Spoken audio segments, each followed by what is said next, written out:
నమస్తే. Welcome to social post. నేను మీ మాధురి. ఈరోజు మనతో పాటు ఉన్నారు వంటింటి చిట్కాలకు కేర్ ఆఫ్ అడ్రస్ అయిన చిట్టుబొట్ల మధుసూదన్ శర్మ గారు. నమస్తే అండి. నమస్తే. సార్, ఎక్కువగా మంగు మచ్చలు ఆడవాళ్ళకి కానీ మగవాళ్ళకి కానీ ఒక 30 సంవత్సరాలు దాటిన తర్వాత ఖచ్చితంగా ఏదో ఒక స్టేజ్లో ఇవి కనిపిస్తూనే ఉంటాయి. అసలు ఇవి ఎందుకు వస్తాయి? ఇవి రాకుండా ఉండాలంటే ఏం చేయాలి? మంగుమచ్చలు వచ్చేందుకు అనేక రకాల కారణాలమ్మా. ముఖ్యంగా తీసుకునేటువంటి ఆహార పదార్థాలు. ఓకే.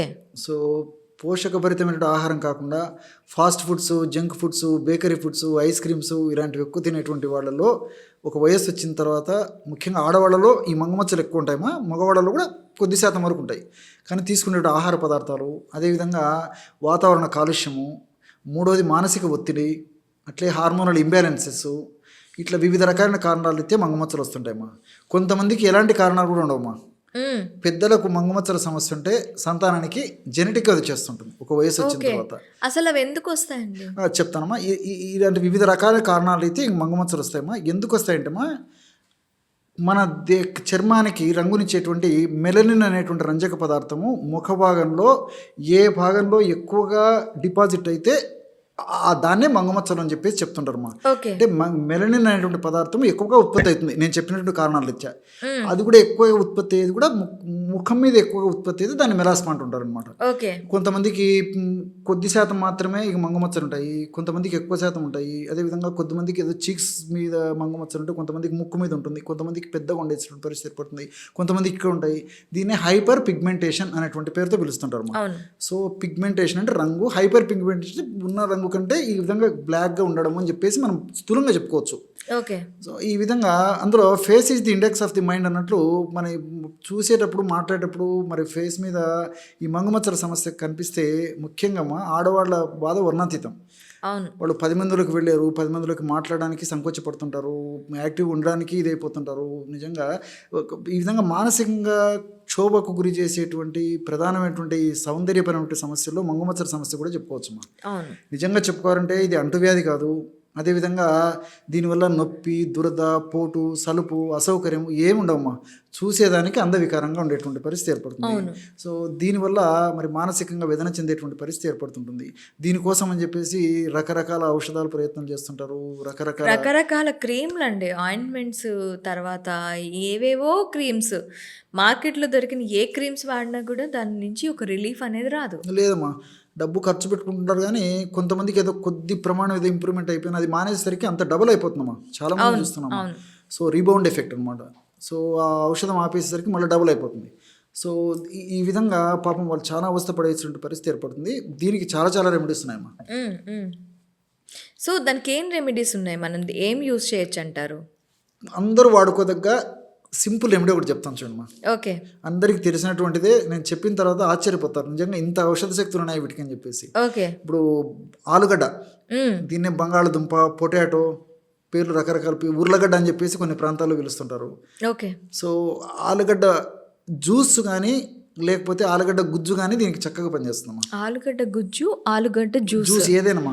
అంటే పచ్చిది ఆలుగడ్డ పైన స్కిన్ తీసేసి కడిగేసేసి లోపల గుజ్జు ఉంటుంది కదమ్మా, గుజ్జును బాగా మెష్ చేసేసి గుజ్జులాగా చేసుకోవచ్చు. లేకపోతే పిండితే రసం వస్తుంది అనమాట.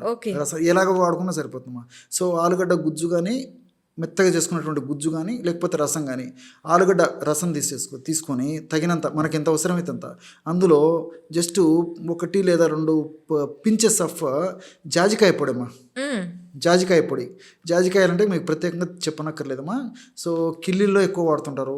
కొన్ని రకాలైన ఆహార పదార్థాల్లో, వంటకాల తయారీలో జాజికాయను వాడుతుంటారు. మంచి సువాసన ద్రవ్యము. కొన్ని రకాలైన హెయిర్ ఆయిల్స్లో కూడా జాజికాయను వాడుతుంటారు అమ్మా. హెయిర్ ఆయిల్స్ అమ్మా.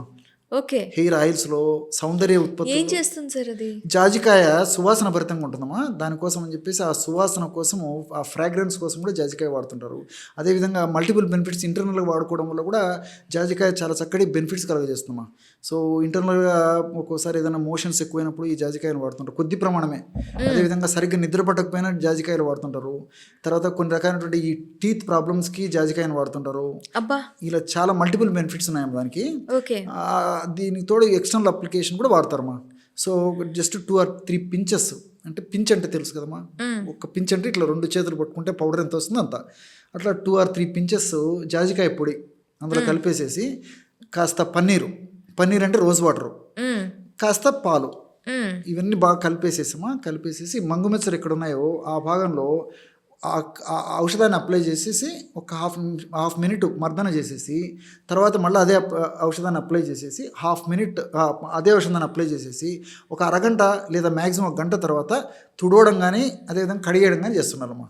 ఓకే. ఈ విధంగా రెగ్యులర్గా చేయడం వల్ల నేను ఏదైతే చెప్పినానో మెలనిన్ అనేటువంటి రంజక పదార్థం ఆ ప్రాంతంలో లేకుండా చర్మంలో కలిసిపోతుంది అనమాట. సో మళ్ళీ కూడా ఆ ప్రాబ్లం రాకుండా ఉండేందుకు కూడా ఈ ఔషధాలు సహాయపడతాయమ్మా. ఉదాహరణకి ఈ ఆలుగడ్డలో కెటకొలజిన్ అనేటువంటి రసాయన పదార్థం బ్లీచింగ్ ఏజెంట్గా పనిచేస్తుంది. అంతేకాకుండా ఈ మెలనిన్ అనేటువంటి రంజక పదార్థాన్ని ఉత్పత్తి ఎక్కువ కాకుండా ఆ ప్రాంతంలో చేస్తుంది. తర్వాత స్కిన్ టెక్స్చర్ని బాగా మెయింటైన్ చేసేదానికి ఈ యొక్క ఆలుగడ్డలో ఉన్న రసాయన పదార్థాలు ఉపయోగపడతాయి. అనేక రకాల పోషక పదార్థాలు కూడా ఇందులో ఉన్నాయమ్మా. దీంతో జాజికాయలు కూడా మిరిస్టిసిన్ ఇలాంటి అనేక రకాల రసాయన పదార్థాలు కూడా క్లీనింగ్ ఏజెంట్గా పనిచేస్తాయి. అదేవిధంగా చర్మంలో ఈ తైల శాతాన్ని తగ్గకుండా ఉంచేందుకు మెయింటైన్ చేసేందుకు ఉపయోగపడతాయి. మెలనిన్ అనేటువంటి పదార్థం ఎక్కువగా ఉత్పత్తి కాకుండా ఉండేందుకు కూడా ఈ యొక్క జాజికాయలు ఉపయోగపడతాయి. మల్టీపర్పస్గా ఇవి ఉపయోగపడతాయి. అట్లే పన్నీర్ అంటే రోజ్ వాటర్, అంతేగాని ఏదో మనం తీసుకునేటప్పుడు పన్నీర్ కదమ్మా. పన్నీర్ అని చెప్పి తింటున్నారు కదమ్మా. పన్నీరు దోశ, పన్నీర్ మటర్ పన్నీరు ఇలాంటివి ఏమో చెప్తుంటారు కదమ్మా. అలాంటి పన్నీర్ కాదు, రోజా పూలతో చేసినటువంటి పన్నీరు. ఇందులో యాంథోసైనిన్స్ ఇలాంటి రసాయన పదార్థాలు ఈ pH వాల్యూని పెంచుతాయమ్మా. సో సర్వసాధారణంగా ఈ యొక్క మంగుమచ్చలు ఉంటే 100లో దాదాపు 80% మంది 90% మందికి ఈ చర్మము ఆమ్లత్వాన్ని కలిగి ఉంటుందమ్మా, యాసిడిక్ నేచర్. సో ఈ పన్నీరు ఆల్కలైన్ నేచర్. ఎప్పుడైతే ఆల్కలైన్ నేచర్ ఉన్నటువంటి ఈ ద్రవ్యాన్ని వాడతామో అప్పుడు ముఖం మీద వాడినప్పుడు ఏమవుతుందంటే ముఖంలో ఉన్నటువంటి చర్మం కూడా ఈ ఆల్కలైన్ నేచర్గా మారిపోతుంది. ఆల్కలైన్ నేచర్గా మారిపోతే ఎప్పుడైతే మారిపోతుందో అప్పుడు న్యాచురల్గానే ఈ సమస్య రాకుండా ఉంటుంది. వచ్చినటువంటి సమస్య కూడా త్వరగా తగ్గిపోతుంది. ఈ యాంథోసైనిన్స్ అనేటువంటి రసాయన పదార్థాలు కూడా ఈ మచ్చను తొలగించేందుకు చక్కగా ఉపయోగపడతాయమ్మా. అట్లే పాలలో కూడా కేసిన్ అనేటువంటి ప్రోటీను, లాక్టిక్ యాసిడ్ ఇవన్నీ ఉన్నాయమ్మా. ఇవన్నీ కూడా ప్రత్యక్షంగా పరోక్షంగా మరి ఆ డార్క్ డాట్స్ను తగ్గిస్తాయి. అదే ముఖ్యంగా మంగుమచ్చను తగ్గించేందుకు ఉపయోగపడతాయి. అదేవిధంగా చర్మం కాంతివంతంగా ఉండేందుకు, అదేవిధంగా చర్మంలో తేమ శాతము, అదేవిధంగా ఆయిల్ శాతం తగ్గకుండా ఉండేందుకు, అట్లే చర్మంలో ఇతర సమస్యలు రాకుండా ఉండేందుకు, చర్మం సున్నితంగా కోమలంగా మృదువుగా ఉండేందుకు ఇలాగ మల్టీపర్పస్ కూడా పాలు ఉపయోగపడతాయమ్మా. పచ్చి పాలైనా వాడుకోవచ్చు, లేకపోతే కాచిన పాలైనా వాడుకోవచ్చుమా. సో మల్టీ బెనిఫిట్స్ ఉన్నాయి కాబట్టి క్షేమదాయకంగా వాడుకోవచ్చు. అన్నీ మనకు సైడ్ బెనిఫిట్స్ ఉంటాయి, ఎలాంటి సైడ్ ఎఫెక్ట్స్ ఉండవు. మరి ఇవన్నీ చెప్పేసరికి చాలామంది ఏదో ఆసక్తిగా 2 రోజులు 3 రోజులు 4 రోజులు వాడేసేసి మాకు తగ్గలేదని చెప్పి చెప్తుంటారమ్మా. అన్ని ఉన్న విషయాలని నేను చెప్తుంటా కదమ్మా. సో ఒక దీక్షగా పట్టుదలగా సాధించాలనేటువంటి తపనతో పట్టుదలగా నేను చెప్పినటువంటి పద్ధతిలో ఈ యొక్క ఔషధాన్ని వాడుకోవడం వల్ల ఎన్ని రోజులు వాడాలి? అది శరీర తత్వాన్ని బట్టి, వ్యాధి యొక్క ఉధృతను బట్టి, వాళ్ళ యొక్క అవస్థను బట్టి, ఇతర అనుబంధ లక్షణాలను బట్టి వాడాలమ్మా. సో రిజల్ట్ అయితే మంచిగా రిజల్ట్ వస్తుంది. కానీ ఏదో వారం రోజులు 10 రోజులు వాడేదో జ్వరం తగ్గించుకున్నట్లేదు మాత్ర వేసుకుని ఆ నొప్పులు తగ్గించుకోవడం, జ్వరం తగ్గించుకోవడం చేసినట్టు ఇక్కడైతే రాదమ్మా. కాబట్టి ఒక పట్టుదలగా, ఓ యజ్ఞంలాగా, దీక్షలాగా సాధించాలనే తపనతో నేను చెప్పినటువంటి పద్ధతిలో రెగ్యులర్గా వాడుకోవడం వల్ల ఖచ్చితమైనటువంటి ఫలితాలు కలుగుతాయమ్మా. అంటే కొంచెం ఓపిక ముఖ్యము, పట్టుదల ముఖ్యం. కాబట్టి రోజు ఒక్కసారి వాడుకున్నా సరిపోతుంది. చాలా మంచి బెనిఫిట్స్ ఉంటాయమ్మా. ఓకే.